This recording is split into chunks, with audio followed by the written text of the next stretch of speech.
عليكم ورحمة الله وبركاته. هل كان وحنا إنه مرتي قدوميها حزب USB إسلام مركان أفيانك مامولك عوضل بروفيسور أحمد عمر. بروفيسور أحمد عمر سدو وان دوهي بروفيسور أحمد عمر waxaan doonaynaa inaan laba arrin ka weydiino ogaanta magaalada Muqdisho waxa ku shiray weeyga hore madaxdii ka soo jeeday qaatumo iyo oodal iyo maaqir iyo xildhibaanadii ka soo jeeday deegaamada kulanka noocaas ah ee ka dhacay magaalada Muqdisho oo markii koowaad sidee baa u aragtaan horta intaanan bal jawaabta ka jawaabin horta marka ugu horeysa waan salaamayaa ummadda Soomaaliyeedna dhammaanteed waan salaamayaa assalaamu calaykum waraxmatullaahi wabarakaatuh waxaan ku horeysiinayaa jawaabtaada marka hore bal inaan horta USB wax ka yar sheegno asaaskaygu hore ee USB la sameeyay USB waxay ka turjumaysaa afkaar Soomaaliyeed midnimada Soomaaliyeed iyo wadajirka ummadda Soomaaliyeed ummadda USB ku bahawday marka hore iskuma keenin abtirsiin iyo damac kale waxa isku keenay wadajir ilaalinta ummadda Soomaaliyeed iyo Soomaalida wax u qabadkeega waa isku keenay haddii imika dib aan u soo cusboonaysiinay USB-na 3 sano waxa ka shaqaynaynay bal midnimada ummadda Soomaaliyeed iyo isku keenka ummadda Soomaaliyeed gaar ahaan gobolada waqooyiga in iyagana bal Soomaalinimadooda iyo masiirka ummadda Soomaaliyeed in sideesii loo ilaaliyo marka kulli anigu aad baan u soo dhaweynayaa haddaan u soo noqdo su'aashaadii maamulka qaatumo iyo maamulka Awdal State iyo maamulka Maakhir inay isku yimaadaan oo sida sharciga wadada dastuurka dalka Soomaaliyeed badhigayo inay maamul ay ka midaysan yihiin sameeyaan aad baan u soo dhaweynayaa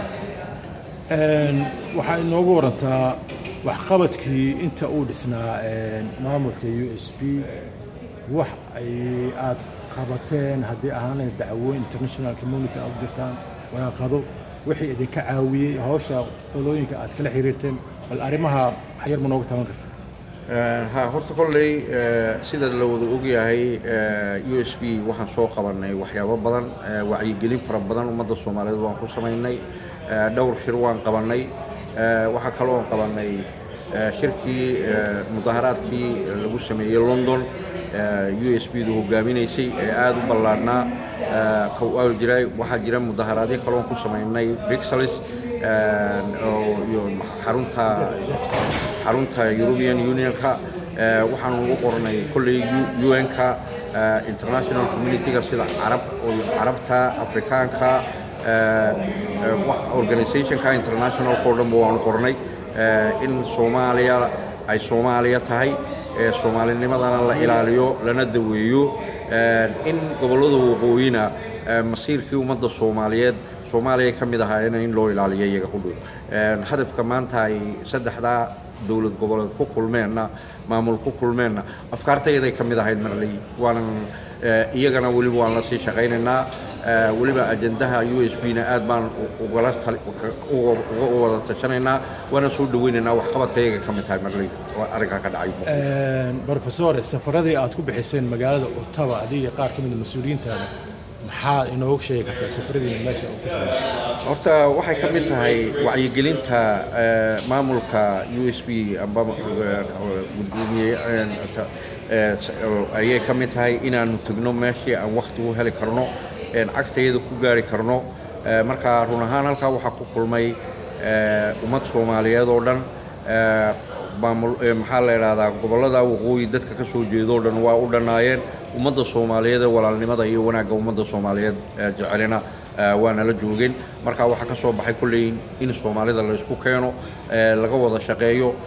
maamulada dhisan iyo kuwa dhismayaba inaan wixii fikir ka geysano sida Soomaalinimadii loo soo celinayo dadka Soomaaliyeed la isku soo dhaweynayo waayo gobol kastaba Soomaali baa wada degan ummad Soomaaliyeed baa ku wada nool in la ilaaliyo sharcigooda iyo nidaamkooda iyo walaalnimadooda waa afkaarta USB kulli waa arrinkaas baan mas'uuliyiin miska aragtay safaaradii aad tagteen oo ku yaalay magaalada Ottawa run ahaan horta dee mas'uuliyad fara badan waan saragnay sida hay'adaha internationalka dawladaha jaarka qudooda waan saragnay marka insha Allah taala kulli dee afkaarahaas waa ka muuqdaan sida dawladaha jaarka aragtay sida Djibouti ninkaasoo isagu ninkii abuurayba bal madasha maanta dowladnimadaan hayno in aqliga Soomaaliyeed iskugu yimaado madaxweynaha Djibouti ninkii noo abuuray 2000kii weeyaan marka wali waxaan wadnaa afkaartiisii ku wajahnayn baan wadnaa isagana Allah ka jisaysiyo sida dowladda Itoobiya qudhooda u rabto soo noqoshada dalka qarannimadii Soomaaliyeed iyada qudhooda waan saragnay marka safaaradda Canada in dowladda Kenya lafteeda waan saragnay waana wada hadalnaa safaaradda halkan joogta waan ka wada hadalnaa insha Allah marar badan waliba markii liyama maxaad u soo jeedinaysaa jaaliyadda USB ee adduunka daafeeda ku nool laba shayba waan oranayaa anigoo kolley jaaliyadda USB ku bahawday ee maahina ummadda Soomaaliyeed lafteeda la hadlaya waxaan leenahay horta marka ugu horeysa kuwa ku dhashay magaca USB ee aabayaashood asaaseen ee caruurtii ururka xisbiga USB caruurtoodii waxaan leeyahay ha tacab khasaarinina waalidkiinii iyo afkaartoodii iyo hadafkoodii waayo shay xalaal weeyaan fikir xalaal marka waxaan leeyahay meel kastoo joogtaanba arrinka ilaaliya Soomaalinimadana u gudtada idinkuna u gudbeen wadankii waqooyi loo oran jireen u guntada sidii aabayaashiinba ugu gudbadeen inay Soomaalinimada hormuud ka noqotaan oo Soomaalinimada isku haysaan idinkuna danihiina wada ilaashataan danta Soomaaliyeed ee gudna inaad ilaalisaan baan idin oranaa Soomaalinimada jecelna waxaan oran lahaa laba urur baa xaq inagu leh afkaarteediina ku dhaqanno SYL iyo USB